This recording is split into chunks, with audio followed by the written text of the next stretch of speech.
Assalamualaikum warahmatullahi wabarakatuh. Mengapa sih harus surat pelajar? Kenapa tidak yang lainnya?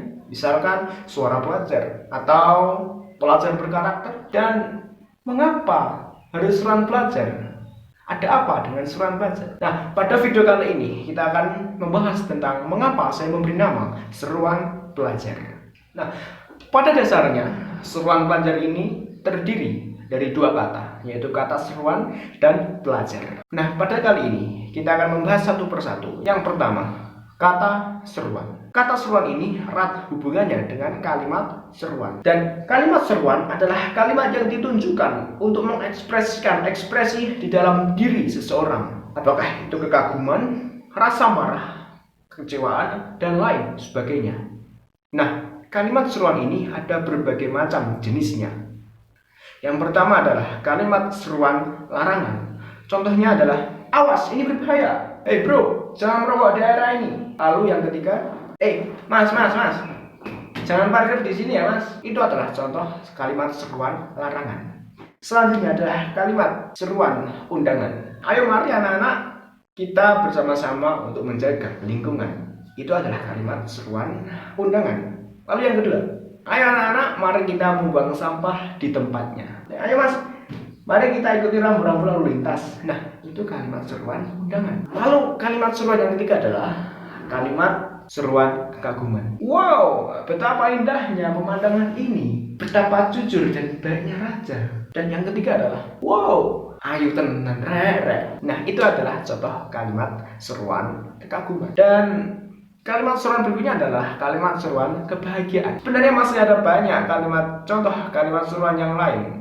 Namun pada pertemuan kali ini saya ingin membatasi 4 macam.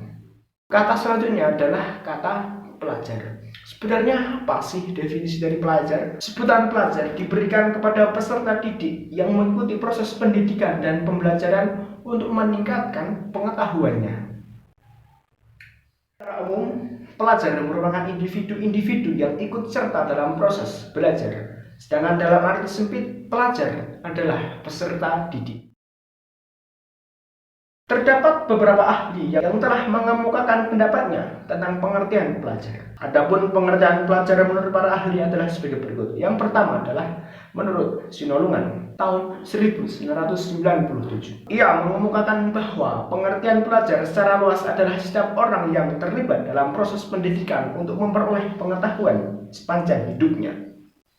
Sedangkan dalam arti sempit, pengertian pelajar adalah setiap siswa yang belajar di sekolah. Menurut Nasution, belajar merupakan suatu kegiatan untuk menambah dan mengumpulkan sejumlah ilmu pengetahuan. Pelajar adalah orang yang melakukannya atau sebagai pelakunya. Lalu yang ketiga adalah menurut Sujono. Ia mengemukakan bahwa pengertian belajar adalah setiap upaya yang dilakukan dengan sengaja agar tercipta suatu kegiatan edukatif yang terjalin antara pengajar dengan pelajar. Pelajar pada dasarnya diartikan sebagai pengguna dari jasa yang diberikan oleh pendidik. Perlu diketahui bersama bahwa kualitas pendidikan di setiap daerah itu berbeda-beda, tergantung kualitas dari daerah tersebut. Misalkan, kualitas pendidikan di pedesaan jauh berbeda dengan kualitas pendidikan di perkotaan. Di perkotaan, akses teknologi dan fasilitas semua terpenuhi. Mulai dari fasilitas yang menunjang proses pembelajaran, lalu akses transportasi begitu mudah, lalu kualitas dari tenaga pendidik juga sudah sangat baik. Berbeda halnya dengan kualitas pendidikan di pedesaan atau pedalaman. Teknologi dan fasilitasnya belum terpenuhi. Apalagi akses transportasi sangat berbeda dengan di perkotaan, tidak semudah seperti di perkotaan. Dan kualitas pendidik di pedesaan dan pedalaman jauh berbeda dengan di perkotaan. Namun yang membedakan di antara kualitas pendidikan tersebut adalah apa?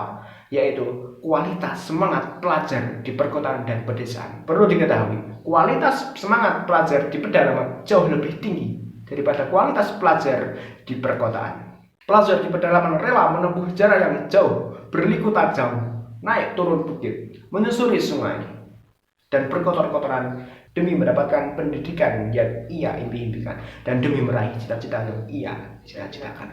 Berbeda dengan kualitas pelajar di perkotaan.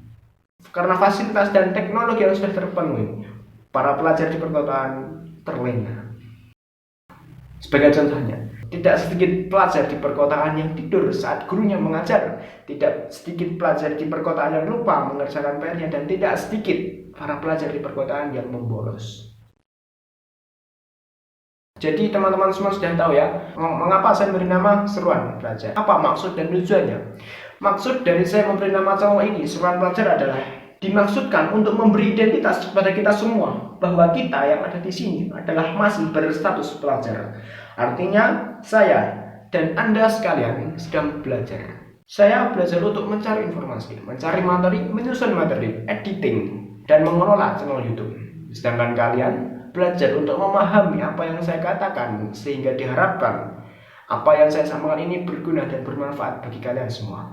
Dan tujuan dari penamaan Seruan Pelajar ini sebenarnya hanya satu, yaitu apa? Menyamakan status kita sebagai sesama pelajar, sehingga menimbulkan adanya suatu ikatan di antara kita. Demikianlah definisi dan maksud serta tujuan dari mengapa saya memberi nama Seruan Pelajar. Semoga bermanfaat dan berguna bagi yang menontonnya. Jangan lupa like, comment, dan subscribe channel ini, dan share kepada teman-teman kalian bagi yang membutuhkan. Sekian dari kami, Seruan Pelajar. Wassalamualaikum warahmatullahi wabarakatuh.